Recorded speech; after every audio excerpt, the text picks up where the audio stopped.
Travel blog बघितला असेल तर मी दापोलीत आलेली आहे आणि आता मी चालली आहे कुठे दाभोळला. सो चला दाभोळ रोड, दाभोळची खाडी सगळं काही तुम्हाला दाखवते. सो व्हिडिओ पुढेपर्यंत बघत राहा आणि हा ट्रॅव्हल ब्लॉग अजिबात मिस करू नका.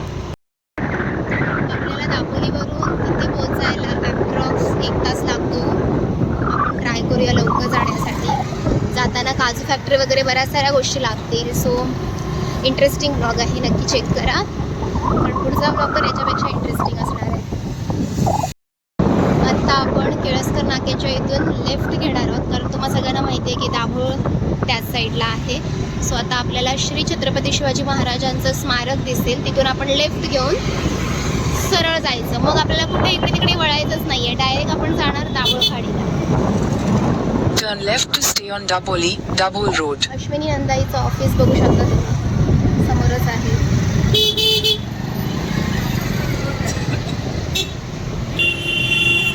हे आहे आपलं स्मारक, इकडून आपण सरळ जाणार. Continue on Dapoli, Dabhol Road for 25 kilometers. आपला मॅप आपल्याला घेऊन जातो व्यवस्थित. Turn right, turn left. आता नाही आपल्याला बोलणार तो टर्न राईट, कारण सरळच जायचं आहे. फक्त पुढे गेल्यानंतर आपल्याला थोडा मध्ये वळणं वगैरे लागतात, कारण रस्ता माझा पाठ आहे आणि देन काजू फॅक्टरी पण लागेल.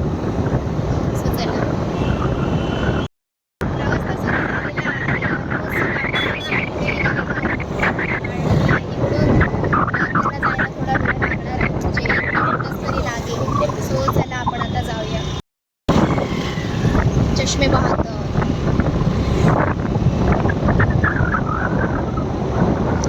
एवढं समोर ऊन आहे पण तरी वातावरण थंड आहे, पूर्ण हवा लागते, कारण दापोली ही थंड हवेचं ठिकाण आहे. मिनी महाबळेश्वर उगाच बोलत नाही. स्वतः आपल्याला काजू फॅक्टरी 3.5 किलोमीटर्सवरती पुढे आहे. हा आता आपला जाळगाव रोड आहे आणि जाळगाव रोड झाल्यानंतर दाभोळ सुरू होतं. मग चिखलगाव वगैरे असे 2-3 गावं आपल्याला लागतील. नांटेगाव लागेल, असे आहे 2-3 गाव जे आपल्याला आता लागतील जाताना. विमानतळ लागेल.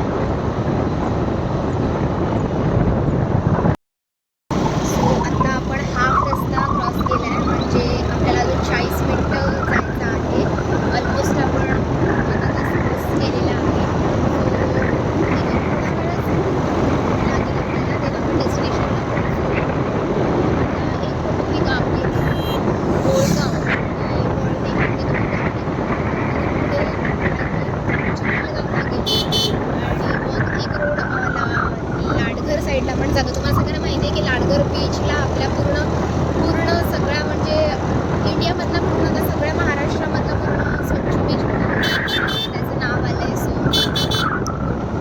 चला आपला थोडा प्रवास.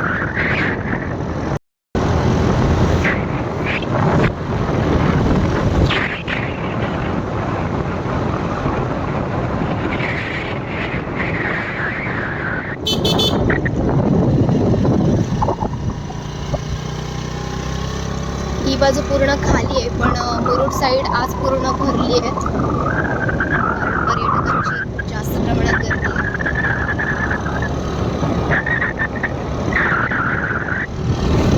या साईडला पर्यटन करण्यासाठी फक्त चंडिका देवीचं मंदिर आहे आणि त्यानंतर इथून लाडगरला देखील जाऊ शकता. शॉर्टकट आहे रस्ता. ते त्यानंतर दाभोळची खाडी फिरू शकता. तसंच पुढे जाऊन तुम्ही गुहागर बीच पण फिरू शकता. सो अशा बऱ्याच साऱ्या गोष्टी या साईडला देखील.